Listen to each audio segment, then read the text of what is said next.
Commercial gyms have failed rock climbers. Over the last few months, I finally bought some bouldering pads to try some of the phenomenal outdoor climbing that Utah has to offer. And what I found was pretty disheartening. Outdoor climbing is so f***ing hard. Now, contrary to the title of this video, I actually love commercial gyms and I'll continue to frequent them multiple days a week for probably the rest of my life. But in this video, I just wanted to go through some outdoor climbs I recently did from V0 to V6 and compare them to the same grades in one of my local gyms. Before I get into it, I just want to say this is all based on my personal experience and doesn't by any means relate to climbing gyms or outdoor boulders around the world. That being said, if this is your first time watching any of my videos, I appreciate your viewership. If you do end up enjoying this, it would help me out a ton if you considered subscribing, as well as leaving a comment on what your experience has been with outdoor versus indoor grades, or just your opinion on commercial gyms in general. Anyways, let's jump into the video.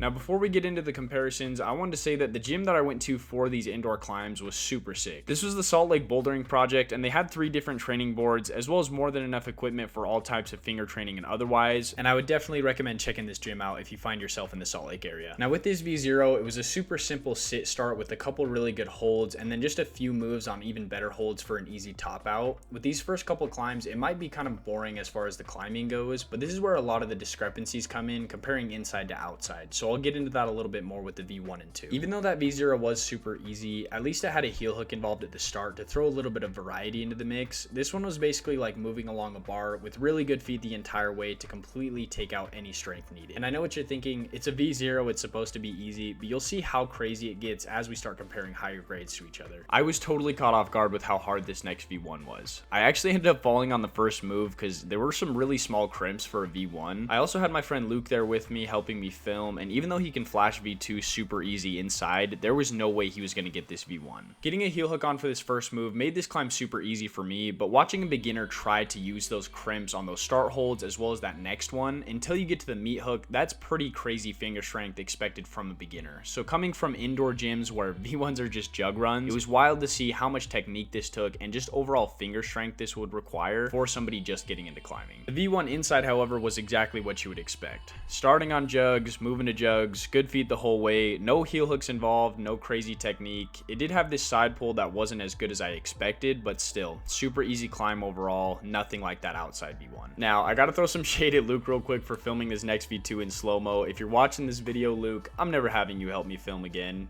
Just kidding though. In reality, this V2 wasn't much harder than the V1. It starts off with a pretty mediocre sloper for that left hand, and then the same right crimp from the last climb I did, but once you're up to that left pinch, right meat hook, you're pretty much golden. You move your hands up a little bit, move your feet up a couple times, and then it's just a couple press moves to get to the top. Overall, pretty simple for a V2. Let's see how it compares to the indoor V2. Once again, with this V2 inside, I'm just moving up good holds the entire way. I'm never really worrying if my feet are going to slip off. You got good footholds the whole way. Not to mention, this is a ridiculously short climb compared to the V2 I just did outside. For the V3s, this was the first time I was able to find a really similar style for both the inside and the outdoor grade. You can't tell super well from this footage, but for this whole climb, I'm basically holding on to nothing, which is pretty indicative of slab both inside and out, but it adds a whole other layer of difficulty being outside for these. Number one, obviously these holds are going to be a lot smaller and a lot worse, especially for my feet, and this was before I got upgraded shoes, so my feet were struggling a little bit, but as I'm moving up, my movements were pretty good up to this point, and this is where I started getting a little flustered. I'm chalking up a lot more, and I'm just getting overall less confident, because for some reason, this is the first time I realized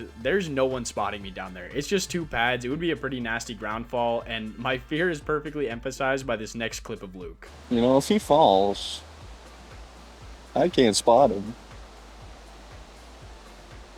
Guess he'll die. Great to know that Luke had a lot of confidence in my survivability, but clearly I felt the same based on my reaction. Oh my god! Ah!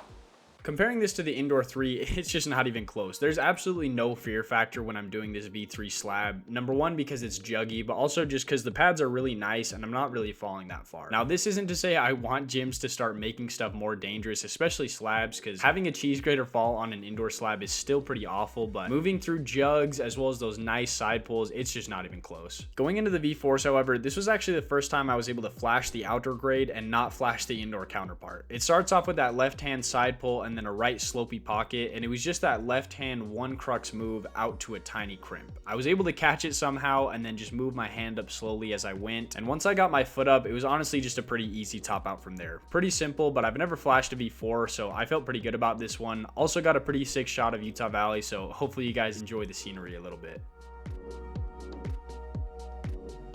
Now, I'm only slightly embarrassed to admit that I actually fell 3 separate times on this indoor V4, 2 of them being on the exact same move, which wasn't even that hard, but I don't know, maybe I'm washed. Let me know in the comments if I'm just bad at climbing, but this was a pretty cool climb. The only hard move was the drop down to that sloper, but even saying that, there were a couple times when I almost fell, to be honest. Like, going up right here, this toe hook that I get literally did nothing for me. I end up cutting feet anyways, and then I cut feet again going to this next one. Luckily, this next shrimp was pretty good, so I didn't really have a hard time staying on, and then the next couple moves were pretty easy, up to a jug, and then obviously for an indoor 4, the finish is going to be a jug as well, so overall not too bad. Going into this outdoor V5, this was by far my favorite climb of the video. That left hand undercling felt super solid, and then that right hand to the sloper felt good as well, but this next move was definitely the crux and probably took me about 8 or 9 attempts. With indoor V5s, it usually only takes me 1 attempt, maybe 2 if I'm not feeling great, but when we're talking about outdoor gradings, V5s almost always take me at least half to a full session. So it felt really good getting this one because this one felt super hard for me, especially because slopers are definitely my anti-style. Not to mention this was on 1% battery, so getting the top out, I was pretty hyped about this one. To my surprise, I was actually able to find an indoor 5 that was pretty similar in style to that last one I just showed you. It had slopers going all the way up, and then about halfway through it had a pretty similar undercling move that I really enjoyed, but just like all the other climbs I've showed you, the quality of these holds in general just does not compare. Even though I did call these slopers, it's pretty much just grabbing onto handles all the way up. Then once you're at these crimps, you can see the light at the end of the tunnel with that beautiful jug up top. Easy flash compared to the 10 or 12 attempts it took me to do that 5 outside. Coming into the home stretch with the V6s here, this was definitely the hardest climb I've ever projected, taking me 2 full sessions as well as about 20 attempts total. Unfortunately, I didn't have anybody to help me film this day, so the footage isn't quite as good as it could have been, but I tried to get a couple shots of the start holds as well as the first couple moves to showcase this climb as best I could. Starting off on these 2 slopey crimps, the first and second moves of this climb were definitely the crux. It took me the entire first session just to figure out this high foot, which allowed me to get that second move in and also allowed me to lock off this sequence to get up to this next crimp. You can't really see how good that one is, but it's a little bit better than those first 2 that I went to, and once I was able to match on that, I knew I was pretty much locked in for this end. This is honestly the only other outdoor climb I did that had any sort of fear factor involved, because this boulder was a little bit higher than the other outdoor climbs I did, and you can notice as I get a little bit higher here, even though my handholds are getting pretty good, I'm getting really meticulous with my foot placement, making sure I don't slip, because the pads weren't really in the best place for this, but once I got that right hand over, I knew I was pretty much good, and this one felt great to send. Once again, the gods of Bouldering Project decided to bless me with a very similar climb, and I found this right crossover move on this blue one, and even though this one wasn't anywhere near as hard as the outdoor one was, it was a lot of fun to compare these two. I know I definitely sound like a broken record at this point, but it always blows my mind seeing how much better the holds are on the indoor climbs as opposed to the outdoor ones. And not only that, but there are just so many more foot options. You can see me throw up a really good right heel there, and then even though I cut feet, it's so much easier to stick on that, whereas with the outdoor climb, I would have slipped off immediately. Once again, I could see the light at the end of the tunnel with that jug finish, so I made a couple more moves up to these crimps and then wanted to make it a little bit more interesting by pretending like I was gonna fall, but once again, this was just not comparable to that outdoor V6.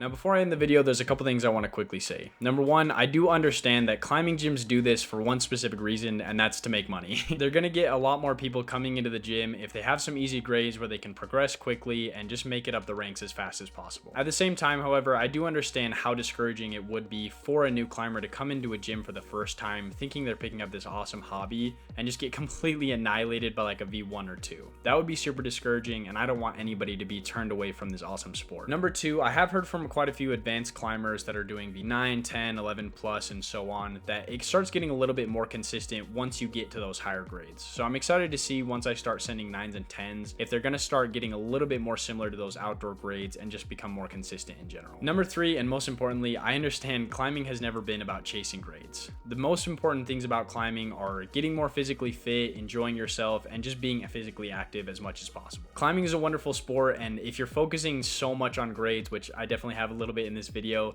it kind of defeats the purpose and you're not really getting anywhere with that. That being said, I think it would be really cool, especially for US gyms, to implement something like the French grading system. Personally, I just think that having a wider range of grades like the font system has would make it easier for beginner, intermediate, and advanced climbers, and make it easier to make grades more similar to outdoor grading as well. That's all I really have to say for the video. If you guys made it this far, I really do appreciate it. I hope you enjoyed watching. If you agree with me on any of these points, I'd love to hear it down in the comments, and more importantly, if you disagree about any of this, if you thought this video didn't make any sense, I'd love to hear that too. But yeah, like I said, I appreciate you guys making it this far. It would help me out a ton if you subscribed as well as liked the video, and make sure to click on one of these other ones if you haven't seen them to help the algorithm know that I did a good job with this one. Anyways, that's all I have for today. I'll catch you guys in the next video. Peace out.